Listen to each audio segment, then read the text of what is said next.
வணக்கம். பரபரப்பு மீடியா செய்திகளுக்காக நான் நிரோஷன். இந்த மாத முதல் வாரத்தில் சீன தயாரிப்பு ஜே-10 JF-17 போர் விமானங்கள் இந்தியாவின் மேற்கு எல்லையில் இருந்து அச்சுறுத்தின. அடுத்து ஜே-10 JF-17 போர் விமானங்கள் இந்தியாவின் கிழக்கு எல்லையிலிருந்து அச்சுறுத்தக்கூடும். இந்தியாவுக்கு எதிராக தனது ஆயுதங்களை சோதிக்க இந்தியாவின் மேற்கு எல்லையில் பாகிஸ்தானை ஒரு தளமாக பயன்படுத்திய சீனா அடுத்து இந்தியாவின் கிழக்கு எல்லையில் மற்றொரு தளத்தை உருவாக்க முயற்சியில் இறங்கியுள்ளது. இந்தியாவின் கிழக்கு எல்லையில் வங்கதேசத்தை ஒரு தளமாக பயன்படுத்தும் முயற்சியில் சீனா ஈடுபட்டு வருகிறது. இந்தியாவின் வடகிழக்கு மாநிலங்களை நாட்டின் பிற பகுதிகளுடன் இணைக்கும் இந்தியாவின் சிலிகுரி தாழ்வாரம் அருகே வங்கதேசத்தில் உள்ள இரண்டாம் உலக போரில் விமான தளத்தை சீன அதிகாரிகள் ஆய்வு செய்து வருவதாக கூறப்படுகிறது. இந்தியாவின் சிலிகுரி தாழ்வாரம் சிக்கன் நெக் அல்லது கோழிக்களத்து என்று பிரபலமாக அழைக்கப்படுகிறது. சீன ராணுவம் அல்லது விமானப்படை வங்கதேசத்தில் உள்ள ஒரு விமான தளத்தை அணுகுவது வடகிழக்கு மற்றும் அந்தமான் மற்றும் நிக்கோபார் தீவுகளில் இந்தியாவின் மூலோபாய நலன்களுக்கு ஆபத்தானது என்பதில் எந்த சந்தேகமும் கிடையாது. இது சீனாவுக்கு ஒரு மூலோபாய முக்கியத்துவம் உள்ள இடமாக மாறலாம்.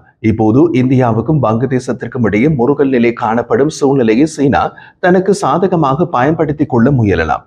சீன ராணுவ அதிகாரிகள் சமீபத்தில் வங்கதேசத்தின் ரங்பூர் மாவட்டத்திற்கு சென்றதாக இந்திய உளவுத்துறை அமைப்புகளுக்கு தகவல் கிடைத்துள்ளது. ரங்பூர் மாவட்டம் இந்திய எல்லையிலிருந்து 20 கிலோமீட்டர் தொலைவிலும் இந்தியாவின் முக்கியமான ராணுவ மையமான சிலிகுரியிலிருந்து 130 கிலோமீட்டர் தொலைவிலும் உள்ளது. இந்த ஆண்டு ஜனவரியில் பாகிஸ்தானின் உயர்மட்ட உளவாளி ஒருவர் ரங்பூர் மாவட்டத்திற்கு பயணம் செய்தார். சீனாவின் சார்பில் அவர் அங்கு சென்றதாக உளவுத்துறை வட்டாரங்களில் கூறப்படுகிறது. அவரது நோக்கம் அங்கு பயன்பாட்டில் இல்லாமல் உள்ள பழைய கால விமான தளம் ஒன்றை பார்வையிடுவது. அந்த விமான தளத்தின் பெயர் லமோ நிர்ஹாட். பாகிஸ்தானில் உயர்மட்ட உளவாளியின் பயணத்தை அடுத்து பயன்பாட்டில் இல்லாமல் உள்ள லமோ நிர்ஹாட் விமான தளத்தை சீனா மீள் நிர்மாணம் செய்ய தயாராக இருப்பதாக சீன அதிகாரிகள் வங்கதேச அரசுக்கு கூறியதாக தெரிய வருகிறது. இரண்டாம் உலக போரின் போது கட்டப்பட்ட லமோ நிர்ஹாட் விமான தளத்தில் சீன அதிகாரிகள் ஆர்வம் காட்டுவதன் காரணம் அது இந்தியாவின் கிழக்கு எல்லைக்கு அருகே இருப்பதுதான். சில நாடுகளில் விமான தளத்தை புதுப்பித்துக் கொடுக்கிறோம் என்று செல்வதும் அதன் பின் அங்கு செலவிட்ட பணத்திற்கு ஈடாக விமான தளத்தை நீண்டகால லீஸுக்கு எடுப்பதும் சீனாவுக்கு கைவந்த கலை. லமோ நிர்ஹாட் ஒரு காலத்தில் ஆசியாவில் மிகப்பெரிய விமான தளங்களில் ஒன்றாக இருந்தது. இது 1931ஆம் ஆண்டு ஒரு ராணுவ விமான தளமாக கட்டப்பட்டது. இரண்டாம் உலக போரின் போது நேச நாட்டு படைகள் பர்மா மற்றும் பிற தென்கிழக்கு ஆசிய நாடுகளில் பணிகளை மேற்கொள்ள இந்த விமான தளத்திலிருந்து செயல்பட்டன.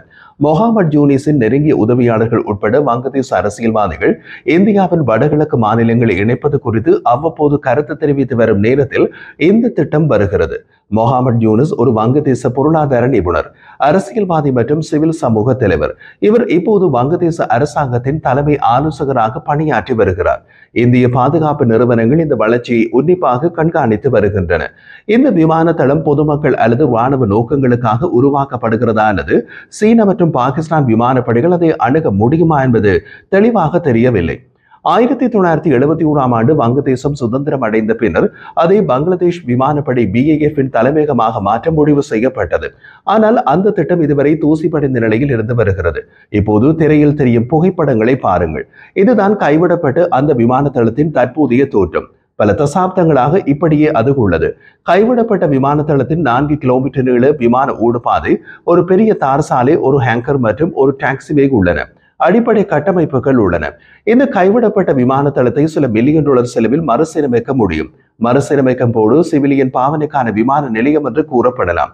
பின்னர் போதிய விமான போக்குவரத்து இல்லை, அதனால் நஷ்டம் ஏற்படுகிறது என்று காரணம் காட்டி சீனாவுக்கு தாரை வார்த்து கொடுத்து விடலாம். ஆப்பிரிக்க நாடுகள் சிலவற்றில் சீனா அப்படி செய்துள்ளது. இந்தியாவின் 8 வடகிழக்கு மாநிலங்கள் நிலத்தால் சூழப்பட்ட மாநிலங்களை கொண்டுள்ளன. அவை அசாம், அருணாச்சல் பிரதேசம், மிசோரம், நாகாலாந்து, மேகாலயா, திரிபுரா, மணிப்பூர் மற்றும் சிக்கிம். இவற்றில் திரிபுரா, மேகாலயா, மிசோரம் மற்றும் அசாம் ஆகியவை வங்கதேசத்துடன் எல்லைகளை பகிர்ந்து கொள்கின்றன. இந்த மாநிலங்களில் 22 கிலோமீட்டர் அகலமுள்ள கோழிக்களத்து என்று பிரபலமாக அழைக்கப்படும் சிலிகுரி தாழ்வாரம் மூலம் இந்தியாவின் பிரதான நிலப்பகுதியுடன் இணைக்கப்பட்டுள்ளன.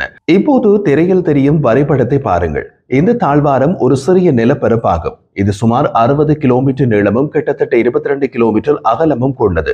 சில இடங்களில் 17 கிலோமீட்டர்களாக குறைகிறது. சிலிகுரி தாழ்வாரம் நேபாளம், பூட்டான், வங்கதேசம் ஆகிய 3 நாடுகளால் சூழப்பட்ட இடத்தில் அமைந்துள்ளது.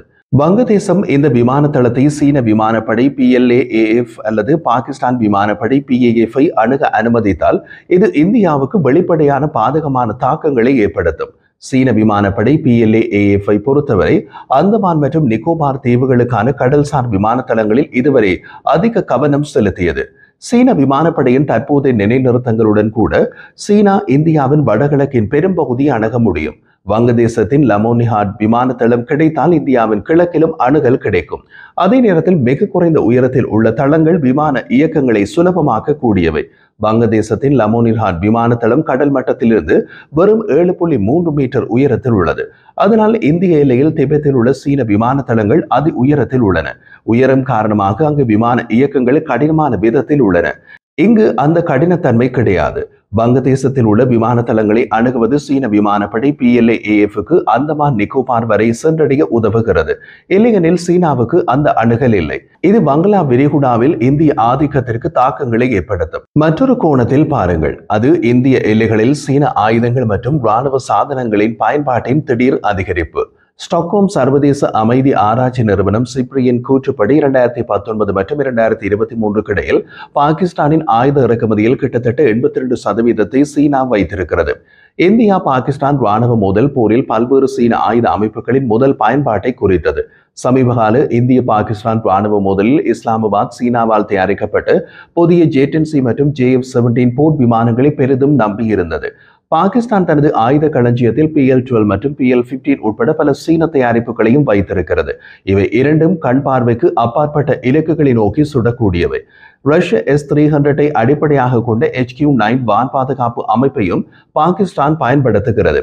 பாகிஸ்தான் துருப்புகள் சீனாவால் தயாரிக்கப்பட்ட SH-15 155mm மவுண்டன் கன் சிஸ்டம் MGS-களை பயன்படுத்தி கட்டுப்பாடு கோடு முழுவதும் தொடர்ந்து துப்பாக்கி சூடு நடத்துகின்றன. 2009 முதல் டாக்காவுக்கு சீனா மிகப்பெரிய ஆயுத சப்ளையராக மாறியுள்ளது. வங்காளதேச ராணுவத்தின் கைகளில் உள்ள சீன ஆயுதங்கள் ஏற்படுத்தக்கூடிய அச்சுறுத்தலை இது குறிக்கிறது. வங்காளதேச பாதுகாப்பு படைகளின் மொத்த ஆயுத கிடங்கில் 82% சீன ஆயுதங்கள் என மதிப்பிடப்பட்டுள்ளது.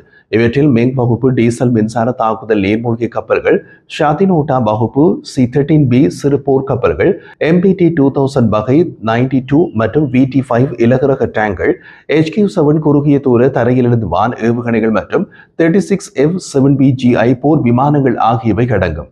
பல்வேறு சீன சிறிய மற்றும் இலகுரக ஆயுதங்களை உருவாக்குவதற்கான உரிமத்தையும் சீனா வங்கதேசத்திற்கு வழங்கியுள்ளது. சீனா அல்லது பாகிஸ்தானுக்கு எந்த அணுகல் அல்லது தளங்களை வங்கதேசம் வழங்கினால் இந்தியாவுக்கு தலைவலி அதிகமாகும். புதிதாக புதுப்பிக்கப்பட்ட இந்த வங்கதேச விமான தளங்கள் சீனா வங்கதேசத்திற்கு ஆயுதங்கள் மற்றும் விமான ஏவுகணைகளை வழங்குவது வரை போய் முடியும். அவர்கள் பாகிஸ்தானுக்கு செய்தது அதுதான். போர் அல்லாத அமைதி காலத்தில் இந்திய எல்லைக்கு மிகவும் நெருக்கமாக இருக்கும் ஒரு விமான தளம் சீனா அல்லது பாகிஸ்தான் உளவுத்துறைகள் இந்திய நடவடிக்கைகளை உன்னிப்பாக கண்காணிக்க அனுமதிக்கின்றது. போர் இருந்தால் அவர்களுக்கு இது ஒரு பாதிப்பு. ஏனெனில் இந்தியாவால் அதை எளிதாக குறிவைக்க முடியும். வடக்கில் சீனா மற்றும் தெற்கில் வங்கதேசம் ஆகியவற்றின் பெரிய புவிசார் மூலோபாய சூழலில் பார்க்கும் போது இது இந்தியாவுக்கு ஒரு பெரிய சவாலாக மாறலாம்.